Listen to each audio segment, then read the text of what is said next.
What's up, everybody?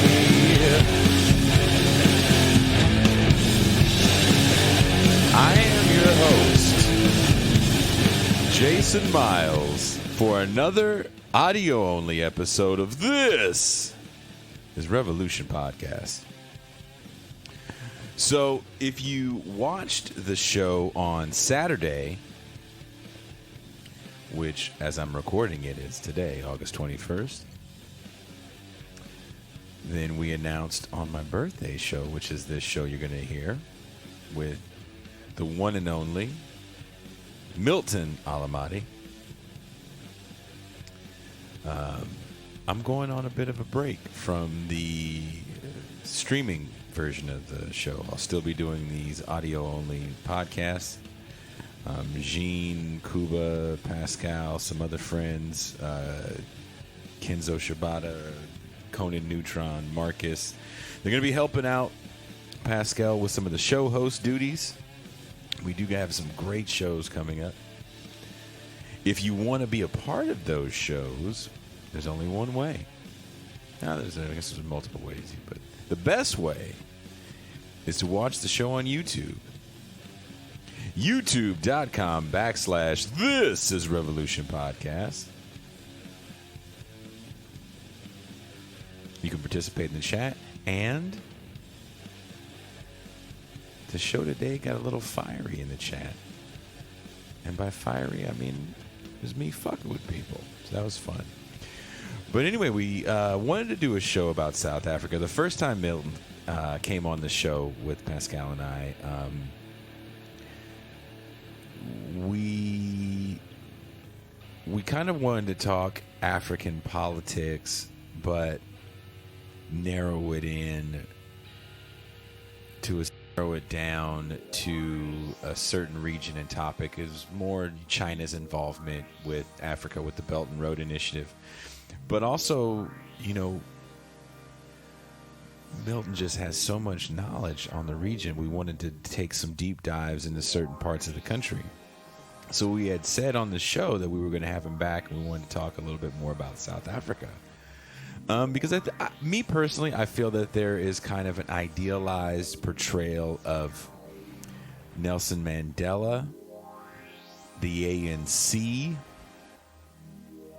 and especially just coming from the States, there is a race reductionist view on politics. And some of that came out in the chat. And if you are a patron, we definitely addressed some of those issues on the patron half. But South Africa is going through it right now. Actually, I believe it is the most country with the most inequality.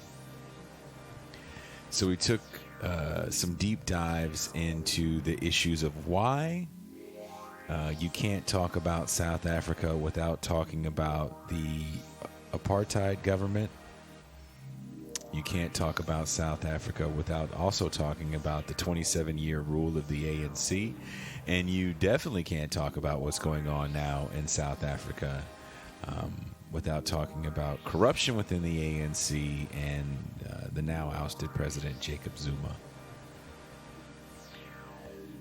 So we took a deep dive into all those things. Also made a video where, you know, all the time doing these videos, uncovering some archival footage, and got some great propaganda archival footage from Canada, actually, that was talking about apartheid South Africa. So you'll hear it. So if you're familiar with listening to these audio onlys, you can hear for the most part the context. You know, I also have a script that I'm reading, but sometimes you can't see the imagery. And one thing I tried to do was show a little more accurate portrayal of the imagery of the country. I mean, there's definitely townships and poverty in South Africa, but it's also a very beautiful country. And we also tackle the white poverty issue in South Africa. And to be honest with you, I can't remember off the top of my head if that was in the first free hour or the bonus half. But if you want to hear the bonus half, there's only one way to do it. You have to become a patron. Patreon.com/Bitter Lake Presents. Also, if you listen to these all the way through, you'll notice there's like an instrumental at the end.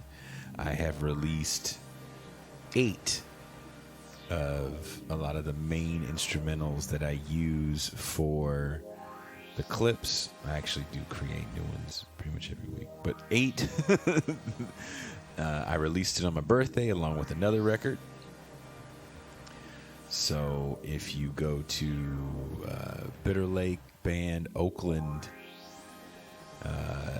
.bandcamp.com, there's going to be a link in the description to that as well, where you can find all that music if you're interested. I'm excited about it. A lot of people have been checking it out. Pretty stoked. And this was a really, really good episode. We love having Milton on. And we didn't even get a chance to talk about Milton's book too much, Manufacturing Hate. There's also going to be a link in the description to Milton's book, Manufacturing Hate, talking about the over-the-top racist portrayals of Africa in general in publications like the New York Times. And Milton found this out literally working for the New York Times. And in his book, he actually tells a story about how the Columbia Journal Review wouldn't publish one of his pieces because he didn't fall in line with the racist narrative. And so he had uncovered several documents that actually disclosed how they wanted to portray Africa as a land of savages. Well, you know what that sound is? That's my cue to shut up. So thank you guys. Please enjoy this episode with Professor Milton Allimadi, where we take a deep dive into the current goings-on in South Africa. And I am out.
Hello, everyone. Good evening, and welcome to another edition of This is Revolution Podcast.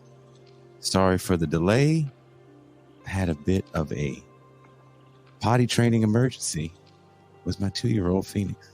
It happens. It's real life on the show. But before we get to today's topic, I would like everyone to like and subscribe, hit the bell, and leave a comment. As you already know, we do read the comments.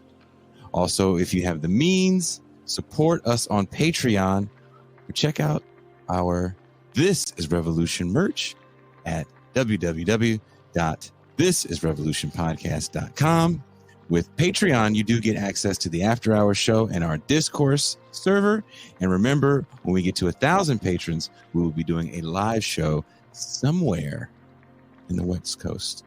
With that said, let me bring in my co-host, my homie, my dog, Mr. Pascal Robert.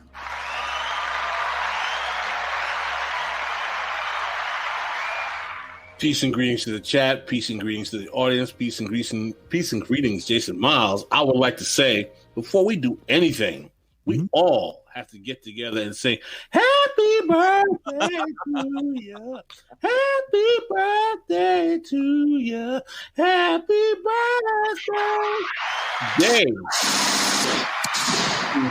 I believe the 44th birthday of my man, my brother, my comrade, my good friend, Jason Miles. Thank you very much. And, so we are happy for him.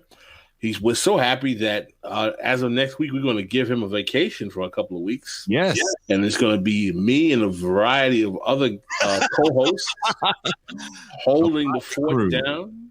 Yes. And for my birthday, I did put out 2 records. I was up till 3 a.m. making sure that all the shows went out for Friday on the audio-only podcast and put out 2 records. So I'm very, very excited. There's 2 albums out.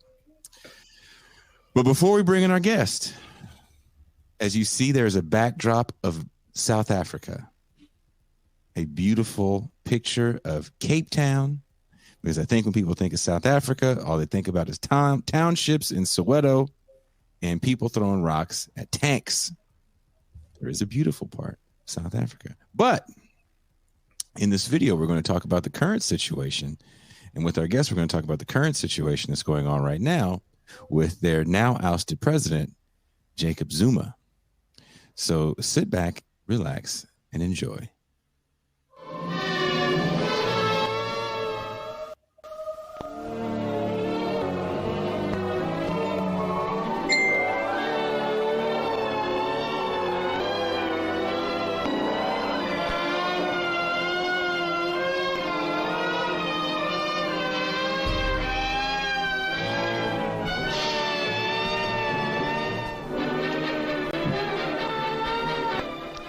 Johannesburg, metropolis of South Africa, one of the great cities of the Commonwealth.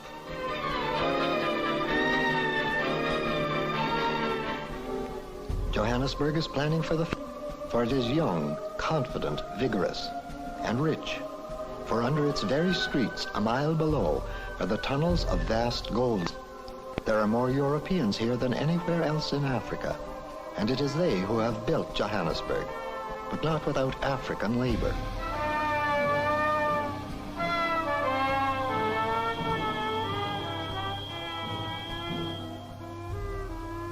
By law, Africans are to live in separate areas.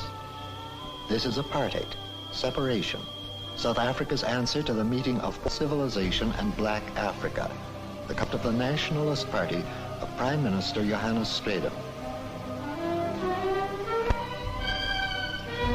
But many do not believe in apartheid, and this is South Africa's greatest political issue.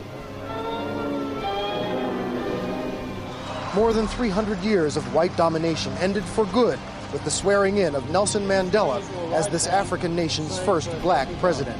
So help me God. He was the most famous opponent of the brutal racist system of apartheid, imprisoned 27 years. Today, Mandela paid tribute to his new vice president, F.W. de Klerk, the last apartheid president who negotiated the historic transfer of power. Mandela then called for unity in this racially diverse and racially divided land. What are the roots of the current political crisis in South Africa? Why has the ending of apartheid not resolved the economic gulf that exists between racial and class groups? What is the path forward to resolve the economic challenge in this once racially segregated nation? We'll ask these questions and more.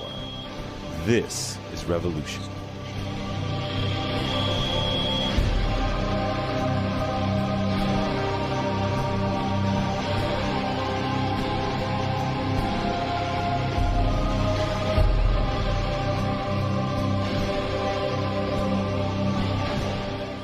Under fire from all sides, Jacob Zuma faced an expectant nation tonight, and nobody watching knew what he was going to say.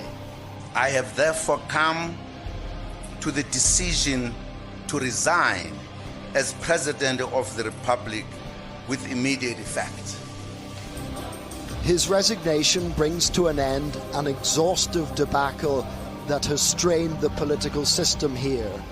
Zuma's been negotiating with his successor, trying to hang on. Indeed, his defiance lasted right up until this afternoon, when he used another television appearance to play the victim. There's nothing I've done wrong. This is policy. What people are suggesting is a new thing, a new phenomenon. What is the problem? I don't understand. The answer to the question why his party wants him out came, at least in part, in the form of a police raid in Johannesburg this morning.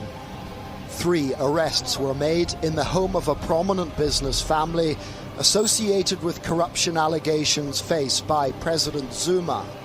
This is him with one of the Gupta brothers. Mr. Zuma is suspected of giving them favoured access to government contracts. Both Mr. Zuma and the Guptas deny any wrongdoing, but many South Africans feel this crackdown was a long time coming. Can you hear me? I can hear you, brother. All right, let's bring in our guest. Milton Allimadi attended the Graduate School of Journalism at Columbia for an MS degree. He won the prestigious James Wechsler Memorial Prize Award in International Journalism at Columbia. He has an MA and bachelor's degree in economics from Syracuse. Did you know that, Pascal? Yes, I did. I knew about Syracuse. He started his journalism career with internships at the Journal of Commerce and the Wall Street Journal. He was a freelance reporter for the New York Times. We're actually going to have some interesting stories about his time with the Times. A reporter and deputy managing editor with Sun City before founding Black Star News. Please welcome Mr. Milton Allimadi.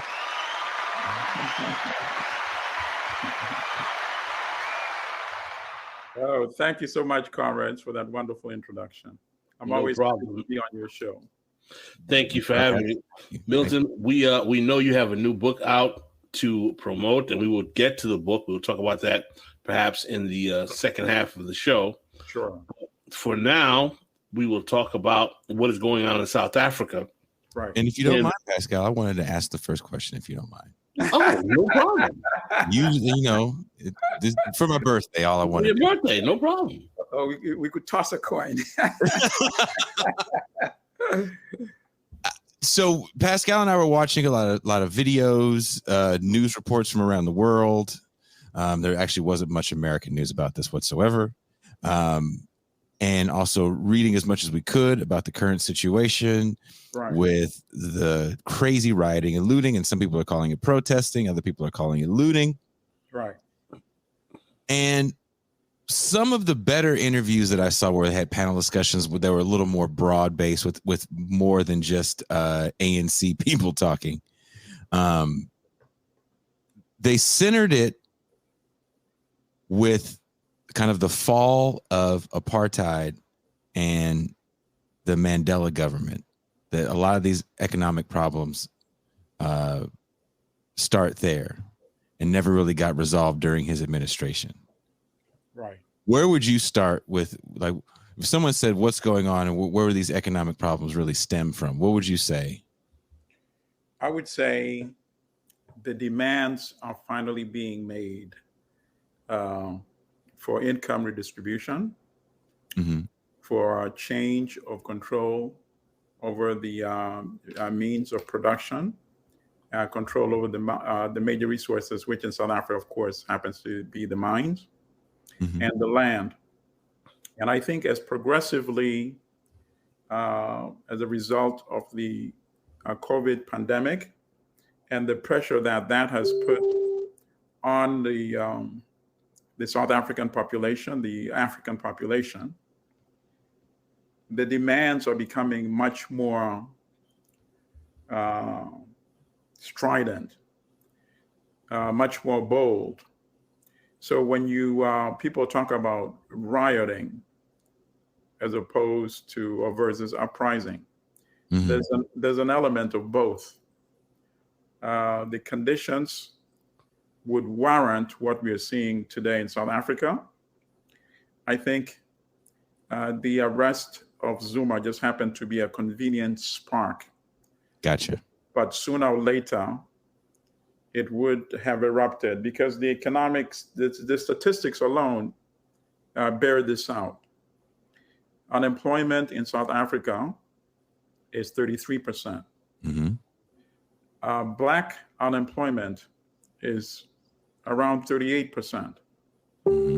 Youth unemployment, and of course the majority of the population is very young, like most of Africa, is 40+%. The situation is completely unsustainable. And then in terms of income inequity, wealth inequity, South Africa, supposedly it's even worse than in the United States, hard as it is to believe. I did see something about the economic inequity being, what is the Gini? Right. Yes. And that's difficult for people to understand that. But I think if we use a simpler narrative like income, wealth, control of the wealth, 10% of the richest South Africans control about 85% of the household income in South Africa. It's just completely unsustainable. I'm surprised that we have not seen this kind of upheaval even earlier. And I'm willing to bet we are going to see more of these types of upheavals. Something else will spark it. And eventually South Africa is going to have to really come to the truth and do what needs to be done. Steve Biko, before he was murdered brutally at the age of only 30 in 1977, had predicted this. There's an interesting interview, and people can locate it on YouTube. Just put interview with Steve Biko, and it's about a 25-minute interview. And the most interesting thing he says in that interview is that if at the end of the day, we just replace the white rulers with black rulers, and we don't fundamentally restructure the economy of South Africa, if we don't nationalize the mines, the major banks, if we don't redistribute income, then it's going to be the same. It's going to be as if nothing has changed. And Biko was absolutely 100% right. That's exactly what's happened in South Africa. The European political leadership has been replaced by African political leadership, but the economic structure remains the same. And then the final point, the land is at the heart of the resistance against apartheid in South Africa. It's not like they did not like Europeans. They did not like the exploitation. That's why they fought against apartheid, and they wanted the land. So now, 27 years after the end of apartheid, the European population is about 9%, and yet they control 72% of the land. It is outrageous. It is outrageous. In fact, if Africans in South Africa were not really decent people, it would not happen. Reverse the equation. You have Africans coming to Europe, coming to Britain, committing massacres, taking over the land. And then centuries later, the British are able to push the African minority in Britain out of power and end African apartheid in Britain. Do you think we would be talking 27 years later, waiting for the land to be returned to the rightful owners? It's only in an African setting where people are basically decent to the core. And then that's the why it's so infuriating. When Africans are maligned, abused, ridiculed, demonized, when in fact they are so decent. People are dying, yearning for land. They need the land. They need jobs. Yet they tolerate living next to white opulence without taking any drastic actions.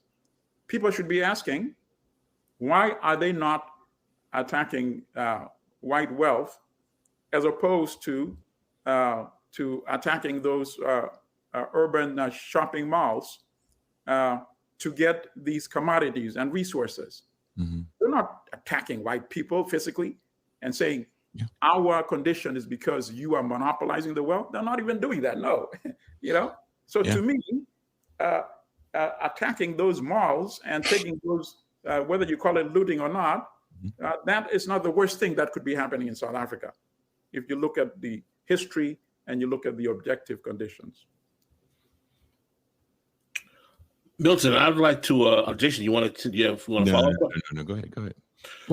Milton, one of my fondest memories of our mutual friend and comrade, Glenn Ford, was at the Left Forum in 2013, when I was early in my writing relationship with Black Agenda Report. And the subject at the Left Forum was on South Africa.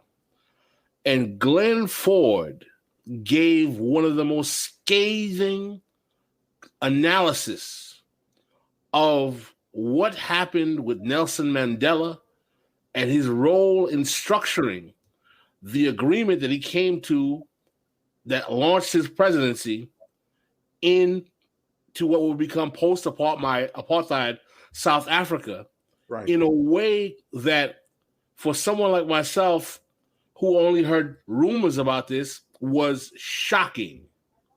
And I immediately followed up with research, and I was like, there is a reason that Mandela is held up as such a hero. And I did research on my own, and I found out that Winnie Mandela, before she died, she basically created the image that Mandela was somewhat of a traitor, if I'm not mistaken. Yeah. I would like you, as a brother of the African continent who was familiar with this history, can you elaborate for us on if Mandela has hands on the problem that we have here, since we know that part of the ANC platform before Mandela's release was land reform and land repatriation? Right. Well, I look at it in a holistic way. Mm-hmm. Am I disappointed that the new dispensation did not yield a lot more to the African majority? Yes, absolutely, 100%. But I would not go as far as to call Mandela a traitor, considering the sacrifice and contribution that he made to the liberation struggle.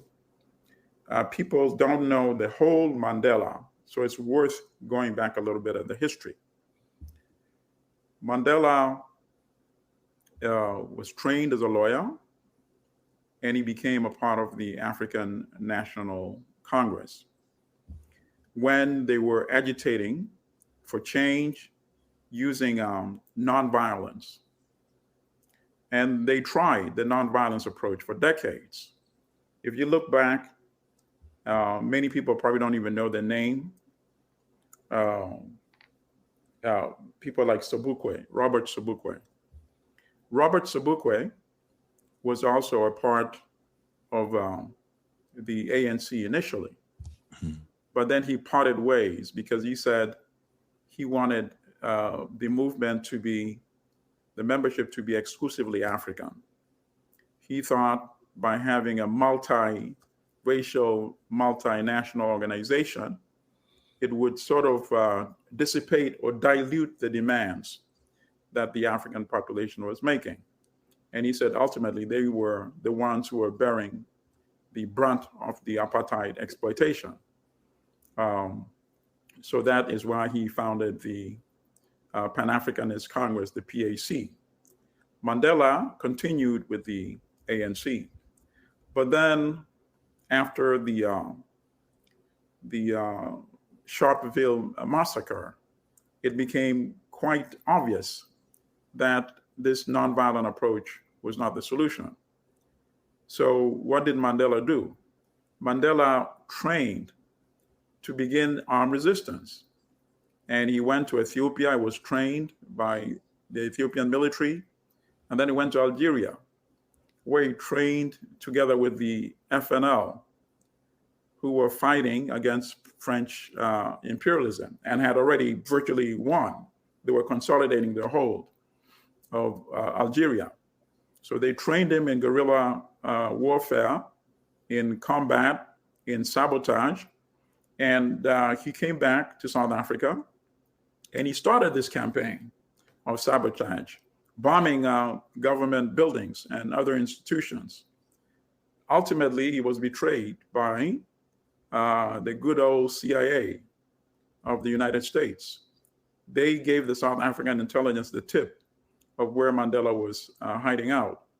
And that's how he was arrested and eventually tried and convicted and given the life sentence. And he served a total of 27 years. And in 1990, by the time he was released, he was an elderly individual.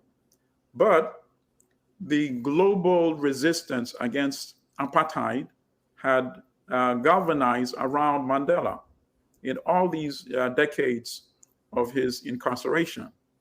So obviously, it means that South Africans recognize the role that he played before he was arrested, and that role carried through even after he was arrested. They could have replaced him with somebody who was not incarcerated to become the new leader of the ANC and have that individual pursue the end of apartheid in a different way if they thought that could be a better approach. But we also have to remember the tremendous pressure under which Mandela was fighting. Mandela was not fighting only the white apartheid regime. Mandela was fighting the full might of the Western world. The United States, Britain, all those European powers were essentially on the side of the apartheid white minority racist regime. They were not going to allow any dispensation that would involve the fundamental restructuring of the economy, wealth and income redistribution, change in the ownerships of the mines, the major mines, and other of the major resources in South Africa. So that is what Mandela was negotiating with. The alternative, of course, would have been for him to say, no, I don't want to be a part of this. I do not want to be released. And let the ANC fight an armed until they bring the apartheid regime of many African countries. Also been punished heavily by the South African military, by the United States. The ANC would have hardly been in a position to wage an armed combat until the apartheid regime was brought to its knees. So we have to look at the reality on the ground that Mandela was dealing with. It's not that Mandela, who sacrificed so much, should suddenly, after 27 years, say, you know what, I'm just ready to take anything. If he had been a sellout, he would not have lasted 27 years behind bars. After 5 years, he might have said, this is enough for me. That's how I see it. So we have to look at it at the totality. And let's not forget, Mandela would not have been released in 1990 had it not been for Cuba. I was about to ask you about that. Yeah.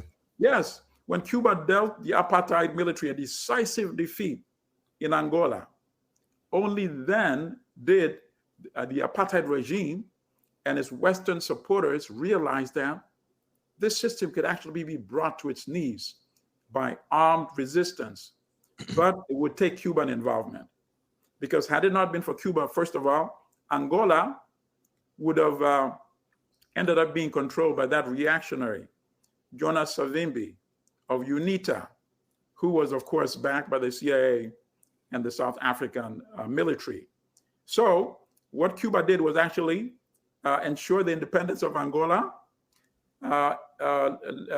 create the independence of Namibia, because As soon as South Africa withdrew after the defeat, it also ended its occupation of Namibia, and Namibia became independent in 1990.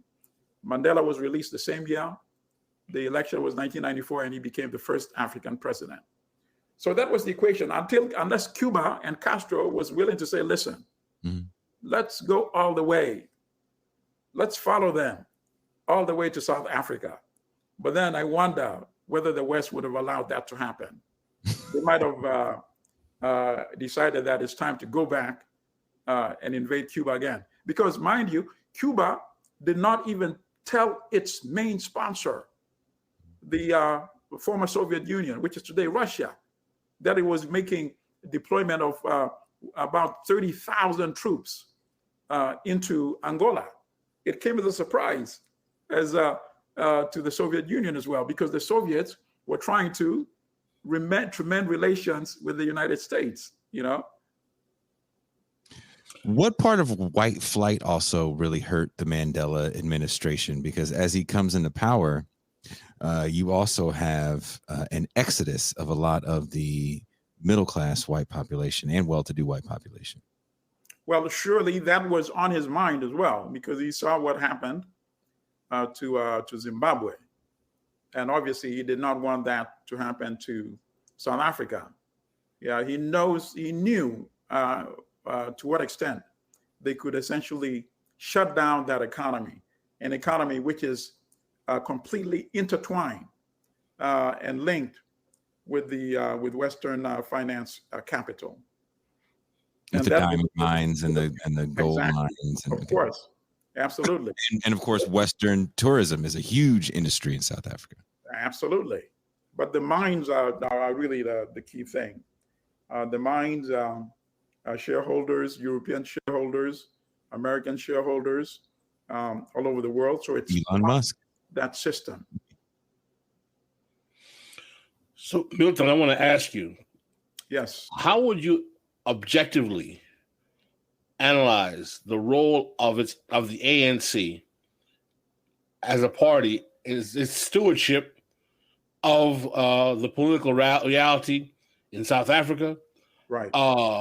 Is there, I wouldn't say corruption, but is there a class tension with the ANC? Well, why is corruption a bad word? And I just asked the question because apparently during the Zuma administration, allegedly he's supposed to have funneled 35 billion with a B dollars, and they live rather it's kind of a thing that people talk about. You're black, get into politics. Yep, absolutely.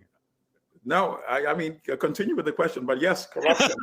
No, what I'm not. I don't have a problem with the corruption. I have no problem with the corruption assessment as well. I wasn't going to go. I only have one. I have one thing I like to interject here with that corruption, and perhaps that's something that you also feel uncomfortable about, because normally when they talk about corruption, they make it appear as if this is something that is endemic to Africa and African countries, and we forget the corruption in the United States, perhaps the most corrupt country, in the world. Who can beat the corruption on Wall Street, right? So that's sometimes when they have this sanctimonious reference to corruption in Africa. That's where I have my beef. But yes, these African elite are essentially partners of their European counterparts. And of course, as they say, it takes two to tango. So the corruption is a two-way street. The African elite in South Africa, and not only in South Africa, in every African country, with their European counterparts. And when I say Europeans, and then somebody just posted compradors, exactly, that's the way to refer to them. And that actually is the crisis right now. South Africa, the story of South Africa is revolution delayed. And I encourage everybody listening who's not familiar with Steve Biko, please understand this brother. Listen to anything on YouTube where Steve Biko is actually opening his mouth and speaking. Read anything that was ever written by Steve Biko. Side note, how did you feel about that movie that came out in the late 80s with Kevin Kline and Denzel Washington, Cry Freedom? Do you remember that movie? Yes, I do. I think it was pretty good compared to be having nothing else, before that. Yes, and there are a few documentaries also on YouTube that people should look at and read his book. I Write What I Like, where he discusses his own evolution as well. It reminds me of Asata. I wanted to read that book for a long time. I have to confess I never read it, and I'm just now reading it. And I also want to plug that anybody who's not yet read Asata, you're not complete. Oh, this is a very good question. Can you talk about the role of South Africa's South Asian community or Indian community? You want to talk about District 6? Yes, and in fact, it's interesting that you should bring that, because if you look at the you also actually brought up the issue of the class segmentation and class struggle in South Africa. So you have a lot of poor white folks as well, and a lot of poor Indians as well. So the looting that you saw on CNN or BBC or what have you, you only saw Africans. But poor Europeans were also looting in South Africa. Poor Indians were also looting in South Africa. And we have a writer based in Zimbabwe who writes for us. So he was covering that aspect for Black Star News. So we have a few stories about that on Black Star News. But then you also have the more than 200 people were killed during the uprising/looting. Not all of them were killed by the South African security forces. Many of them were killed by white militias who were heavily armed. Heavily armed. Yes. They still have a big presence within the South African security forces, and basically they're a good segment of European South Africans who still crave for a reversion, a retrogression, thinking they can still go back to the apartheid era, where Europeans control not only the economy, but the politics as well. And South Africa is actually in a dangerous position right now, because if you have a division within the ruling African elite, that, of course, is going to incentivize the reactionary Europeans.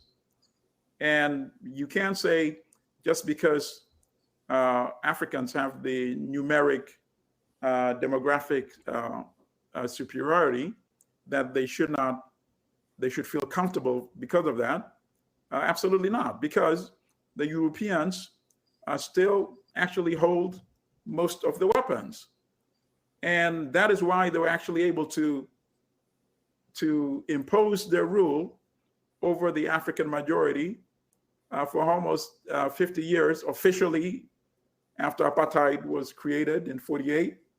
And for centuries before that, it's always been about who controls the superior weapons. And right now in South Africa, Europeans still do. Of course, the only thing that they're conscious of is the diplomatic backlash. Even the most reactionary African countries, I think if the Europeans were to seize power, military power, because they've had this conversation for a long time, having a white-led coup d'etat in South Africa, even the most reactionary African countries would not stand for it. And they would definitely deploy and invade South Africa. So they're not going to go back to where Europeans control both the politics and the economy. But right now, I mean, the controlling the economy has been working so well for them. And that still needs to be addressed. Milton, I want to ask you a question from a perspective of someone who ancestrally comes from a historically Black-run country, if you will. dealing with imperialism and whatnot. Right. These issues that we're talking about, the comprador elite, yes, the national bourgeoisie, yes, people like Fanon warned about this. yes, People from Amilcar Cabral yes, absolutely. warned about this. Walter That Rodney. basically, after the liberation struggles, Yes. they realized that there would arise a class of black compradors Mhm. who would become the managers of the politics of these nations and countries. Yes, And there would be nothing but basically black faces on the same politics that maintain the suffering of the larger communities right. that exist. Prop up the system, right? Now, I would argue that we've seen that definitely seen that in Haiti. Yes, We've seen that throughout the African continent. Right. Can you explain to me, Milton, Yes. what do you think is the obstacle for our brothers and sisters in America that are black to not realize that the same phenomenon is happening to them here in the United States? Right, because the outlets, of course, I mean, the corporate media really dominates this, and in terms of disseminating this false narrative. So you don't have analysis where people actually understand history and the history of class struggle, segmentation, and all that. So it's really difficult if you don't have at least some element of theoretical grounding. You can know that things are bad, and you wonder, what do you do? You can voice your outrage by protesting. You can be, reactionary by just, becoming engaging in petty crimes. You can become disillusioned and just give up. I think what was the beauty of the Black Panthers in the 60s was that, these young sisters and brothers were actually reading and they were tying the struggle, the domestic struggle, to the global resistance against capital and imperialism. That is why they were so dangerous. And that is why they were not allowed to survive. Mm-hmm. Because when you start teaching young people, even before they're in high school, they understand the role of capital in their condition of being exploited. That is truly the beginning of leading people to a change, toward creating a different type of society in the United States or anywhere in the world. So that lack of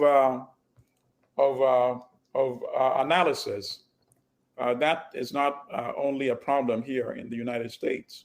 It's also a problem in most of these countries, whether it's Haiti. Haiti, I keep saying Haiti is an African country in the Western Hemisphere. And whether it's in the continental Africa, it's the same thing. The kind of the universities that used to turn out these young folks like Steve Biko, who were really on top of the game, able to analyze, because they had in the University in Tanzania, they had teachers like Walter Rodney, you see, who was not only teaching the theory, but who was actually going down to the ground and interacting with the regular folks and breaking it down to them so they would understand the importance of engaging against capital while also enlightening yourself. So we're really missing that. We're missing that, but I'm hopeful because now with the internet, we can create this kind of platform that we have here. We can have these kind of discussions, and we need to have more of these kind of discussions, more of these kind of platforms in Africa as well. Recently, I've been doing a lot of writing about the role of the IMF and the World Bank in sustaining the Museveni regime in Uganda. This US puppet who's been in power for 35 years now. So I'm essentially telling people, and Ugandans are now actually more and more relating to it. I say, yes, Museveni is, you can see him as the enemy domestically, but who gives him the weapons? He does not, Uganda does not manufacture any weapons. Who trains his army? And who gives him the loan so that he doesn't have to address the demands of the local population? Why does he have to care about what Ugandans say when he's going to get a check from the IMF for $1 billion? Last year, he got 491 million from the IMF and 300 million from the World Bank. And there are clear reports that a lot of the money was embezzled to his generals so they could suppress, which of course helped to steal the election earlier this year in January from Bobby Wine. And yet, even though the IMF and World Bank know this, they still give him another loan for $1 billion in June, which is clear proof that the IMF and World Bank are not really there to address issues of economic development in African countries. Nonsense. That's not the case. If that is the case, you would not want a corrupt individual as the president of a country. You would promote people you know are not corrupt, people who have a clear platform. You would support them. But then, of course, if you support people like that, then that's when you really see a change happening. Because people like that would say, first of all, when you give us loans, why are you saying that we should remove subsidies from education? Mm-hmm. We should remove subsidies from healthcare. So now that people now die of diseases that are easily treatable, including malaria, because they can't go to the dispensary or clinics for free now. And when you give us those loans, why are you exempting us or precluding us from industrializing? You know, it's not most of the countries that industrialize, except for us, which was one of the earlier first to industrialize from 1760 to 1840. Mm-hmm. Most countries industrialized toward the 20th century. Countries like Russia, formerly Soviet Union, industrialized in the 20th century. At the time of the revolution, 1917, it was one of the most backward economies. Yeah, you know, an agrarian economy. Yeah, absolutely. But Africa was prevented because the technology was denied to Africa, because during that time they were still colonized up till the 1960s. But even up to date, they're still denied the technology to industrialize, because they continue exporting raw materials, mm-hmm. and you buy cars and electronic equipment, pharmaceutical from the countries that are already industrialized, because it's going to be too costly for you. Well, was that it? Well, let me ask you this, Brother Allimadi. Is that a failure of some of these governments to really open the door to neoliberalism and privatize all these areas of the economy, especially a place like South Africa? I believe there's private healthcare, their version of charter schools. It's pretty much a playground for neoliberalism. And I don't think there's any Black African ownership of those mines. I think that's all from the historic oligarchical white families. Absolutely. And they bring in people like Cyril Ramaphosa, who is the president now, mm-hmm. To bite a little bit, a chunk of that wealth. Remember, he was a member of the board of these major mining companies that went out and shot workers who were demanding better wages, you know? So they appeased a few of them, as they, in fact, now that I say this, that's exactly what Biko said in that interview that I referred to. He said, now and then they will bring a few of the Black folks and allow them to enter into the petty bourgeoisie or the bourgeoisie elite. And that's exactly what's happened. It's really, you know, it's really painful when you know that, you know, there are conscious Africans that knew that this is exactly what was going to follow. like Kwame Nkrumah. And people that have not read his book, Imperialism, The Last Stage, Neocolonialism, The Last Stage of Imperialism. If people don't have the time to order the book, you can read the introduction, which is available online. So you can just Google Introduction to Neocolonialism, The Last Stage of Imperialism, and it'll just pop up on Google, and read those 12 pages. And he breaks it down completely. He's covering everything that we're discussing right now, essentially saying these former colonials are going to continue wanting our materials, our wealth, and they're going to do anything to continue having access, either overthrowing an African government, getting another African country to undermine other African countries who want to break from that neocolonial camp, or by using finances, you know? And of course, nowadays, that's exactly what they do. They use the World Bank and the IMF. And if you have African leaders who are not serious in really intervening and saying, I'm not out here to make a few $1 million for myself, you know, you need to have a person like a Thomas Sankara, you know, and people have already posted his name on the chat, who is willing to say, it's not about me, it's about my people. Then you can really see how political power can really lead to fundamental change in African countries. Museveni has been in power for 35 years, has taken Uganda backward. Thomas Sankara was in power for 4 years. He took Burkina Faso to a place that the people in that country never believed would be able to take them. Food sufficiency within 3 years. But most importantly, lifting their consciousness and giving them the confidence that they can do for themselves, building their own rural hospitals, building their own rural schools, planting trees to stop deforestation, when not even most European people are talking about global warming and all that stuff.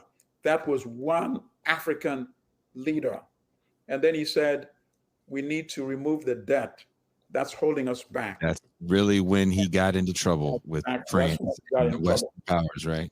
But I wanted to ask you, if we had 10 Thomas Sankaras, not even 50, 10 would be enough, really, because 10 would force the African population in countries where you have the most reactionary presidents to get rid of them. And then ultimately you start seeing unions of regional countries coming together, you know, because it takes only one person with a reactionary agenda to push everything backward. You know, in East Africa, you have Kenya. Yeah, Kenya is a hotbed of capital, but Kenya is also progressive in the sense that many Kenyans are very conscious and well educated, and they could see the benefit of forming a union with Tanzania and then with Uganda to increase your global bargaining position.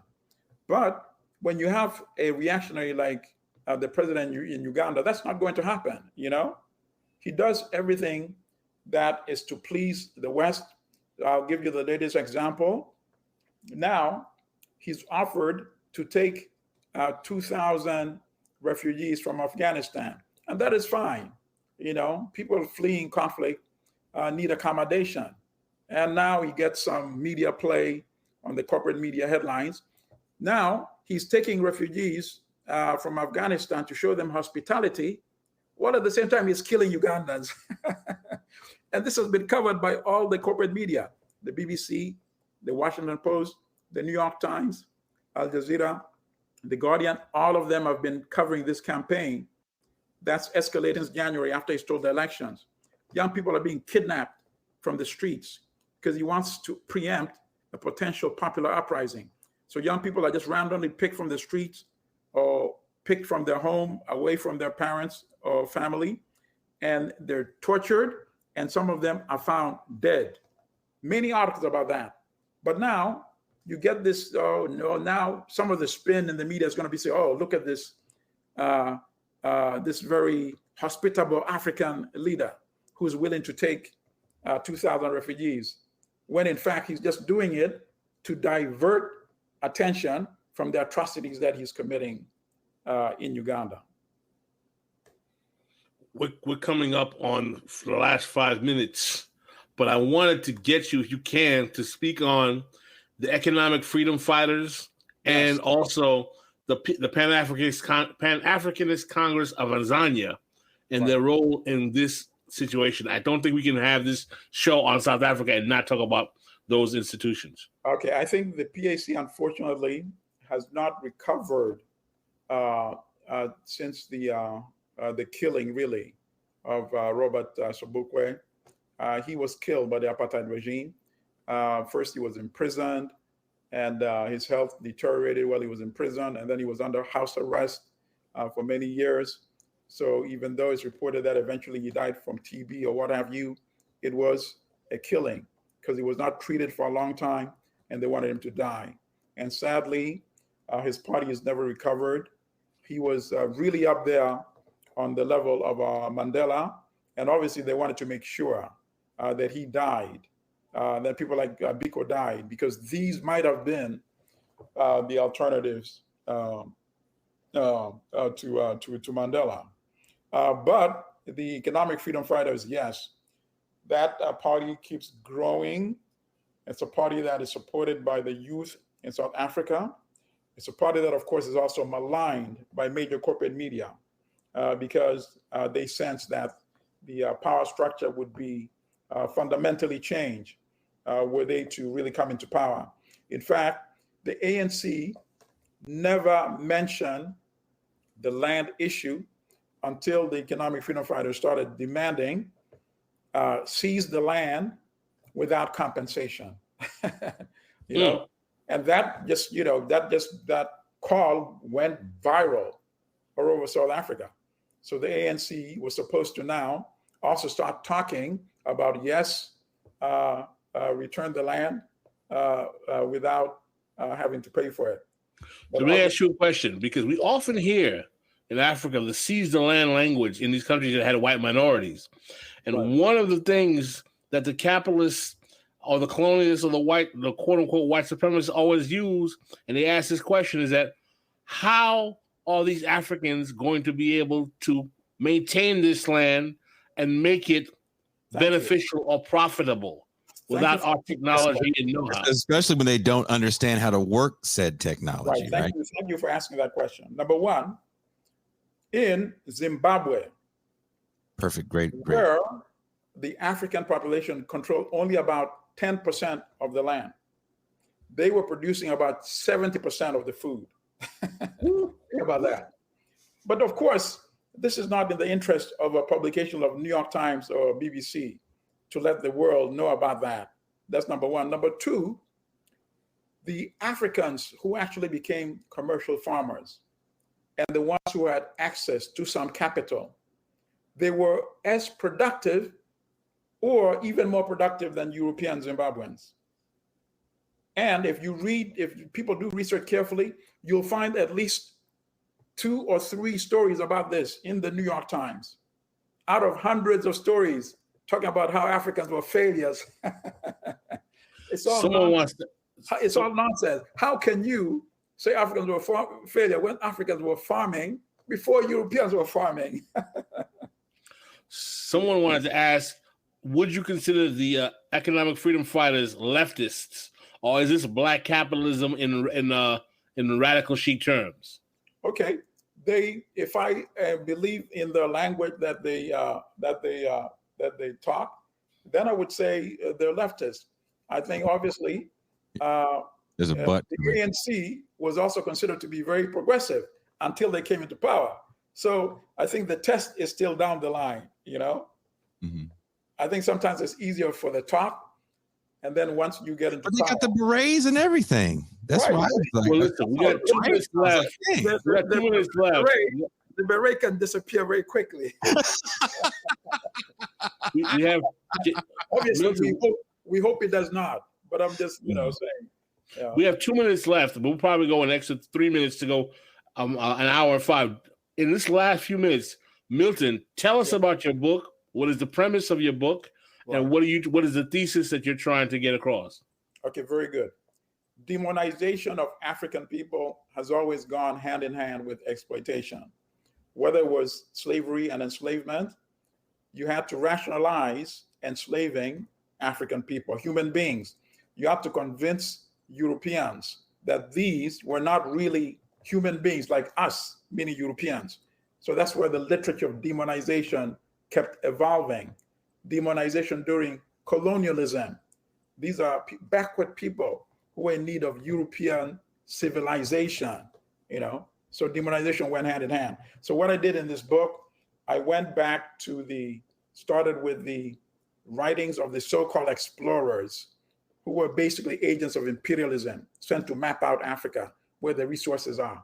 But they disseminated the initial literature that demonized Africans. If you read the literature written by people like Samuel Biko in the 18th century, describing, and where he says that Africans should not be compared to the noble character of the dog, But at the same time, the true essence of what he's advocating comes through in the same book, where it says we need to force them to buy European products and exchange it with products from Africa. And this same template created by these so-called explorers, who renamed African countries, rivers, lakes, gave them European names. We have Lake Victoria in Uganda. We have, Victoria Falls in Zimbabwe and Zambia and all that nonsense. They created a template that was then later on used by writers that were sent, for example, from the United States, from the New York Times, National Geographic, Time Magazine, and in more recent years, the New Yorker. So you still find this element of demonizing Africans, and all of it, of course, is to justify the exploitation of Africa up to date in the contemporary era. So, for example, I'll give you just one quick anecdote. When the New York Times sent a reporter named Homer Bigart to cover decolonization in Africa, first he went to Ghana, and then he wrote a letter to his foreign editor here in New York, saying, I cannot get enthusiastic about these so-called emerging republics. The leaders are mystics. I prefer the primitive bush people because cannibalism is the best antidote to the population explosion that everybody's complaining about. Yeah. So then you say this is a deranged racist reporter, perhaps. So I said, let me go and see the articles that were actually published in the New York Times. And there's a perfect correlation between the articles. In one instance, he said he wanted to interview pygmies about what independence meant to them in the Congo. And he complained in his letter that he was not able to find them. By the time his article was published in the New York Times, he's quoting pygmies now saying, oh, independent means we're going to have more beer, more salt. So in other words, trivializing this momentous occasion in Africa of decolonization. And then just one final example. I know we're out of time. This is the best letter I found. I found a letter by a reporter named William. He's a descendant of William Lloyd Garrison, the abolitionist, but his name was Lloyd Garrison. And he covered the Biafra, the civil war in Nigeria. He wrote a letter to his editor demanding to know who inserted this scene into his article. He didn't write about it, and then he read it, and then he read about the scene. And what was that scene? Nigerians dressed in grass leaves. So editors of the New York Times just made this up and inserted it into the news article published in the New York Times. So this was very malicious.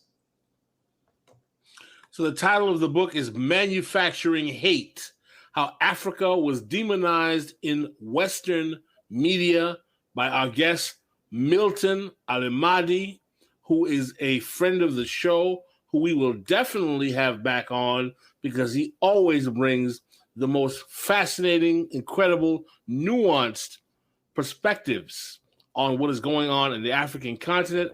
Milton, we'd like to ask you, if it's possible, can you give us at least a half hour, maybe longer, on the patrons section, where we have our patrons come in and we actually talk about extending further the topic of the conversation? Is that possible for you? Oh, I can do half an hour for sure. Definitely. Got him. We got him. Thank you. We have a super chat. Can we get this, Jason? Can we do this last super chat? Props on thank you very much. Can y'all ask Milton about the left wing FTU Union Federation versus the COSATU, which played a larger role in last year's general strike? In South Africa, COSATU has so far been the most effective union in South Africa historically, from the era of the resistance struggle. Obviously, it was like a conglomeration of all the unions that existed at that time, but most of the unions are now under a lot of pressure in South Africa. Pressure coming from the establishment, from the leadership, from Cyril Ramaphosa himself. Before he became president, he supported union busting by the police and by the armed forces, where union leaders were actually physically attacked and a few were actually taken out. So unions are under a lot of tremendous pressure in South Africa, all the unions, in fact, as a result of that. Interesting. Well, thank you, Brother Allimadi, for coming on the show. Thank you, Pascal, for being. Milton, what is your Twitter? Can you announce your Twitter for the people asking what your Twitter handle is? Oh, yes, I'm at Allimadi. At Allimadi is Milton on Twitter. Yes. He's on Facebook. and now they call it Praise Break when we go to the next one. I put links in the description wherever you're listening or watching the show to Milton's book, and definitely in the chat, M. Toussaint. Definitely put a bunch of there it is, right again. Another link in the chat. Right. To get Milton's latest book, which I was very hurt I couldn't get online, like a digital copy. Ebook. There you go. That's what you young people call it. Oh, you couldn't get it from the publisher's website either? That's crazy. I keep telling them. Yeah, I was hurt. I was really hurt because I was like, I don't have time to I couldn't get. I got to overnight it, but I'm getting it anyway. So, Pascal, you ready to go? I'm ready to rock and roll. Thank you guys very much. If you haven't done it, please like and subscribe. If you can, and you want to see this bonus half along with all the other bonus half, and since you guys requested it, and as the show is getting better, I bought an extra hard drive. All the bonus half patron content is audio only for patrons as well. We also have the Mau Mau Hour with Pascal Robert once a month. We have other shows that we do just for patrons. Do it. You ready? Ready. Okay. And we are out.